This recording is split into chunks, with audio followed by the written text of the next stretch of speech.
Alhamdulillah guys ya, untuk timnas Indonesia menang guys ya, hat-trick untuk kali ketiga guys. Memang betul-betul unbelievable. Dan nanti aku akan bahas guys ya, mungkin dalam around like video tu memang banyak. Sorry guys, aku memang sekarang sibuk. Memang aku tak ada masa nak post video dekat YouTube. Tapi cukuplah video ni, aku nak ingin beritahu kalian. Nanti aku akan bahas untuk setiap perlawanan. Mungkin durasinya itu panjang, maybe like 10 atau 15 minit. Dan insyaAllah guys ya, aku akan terus support untuk tim Indonesia nanti dan aku akan update. Dan tahniah guys untuk tim Indonesia yang layak ke quarter final. Yang yalah, 3 kali kemenangan guys. Siapa yang mampu buat? Hanya timnas Indonesia saja guys.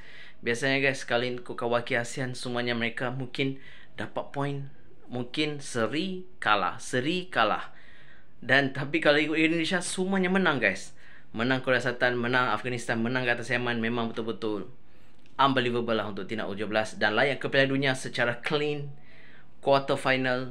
Dan insyaAllah aku akan update seterusnya guys untuk timnas Indonesia guys. InsyaAllah U17. Tapi apapun ya, aku akan update terus. Nanti aku akan bahas maybe 10 minit atau 15 minit untuk video tersebut. Aku harap kalian enjoy. Okay, itu saja guys. Assalamualaikum. Nanti aku akan buat video full perbahasan. Okay, Assalamualaikum.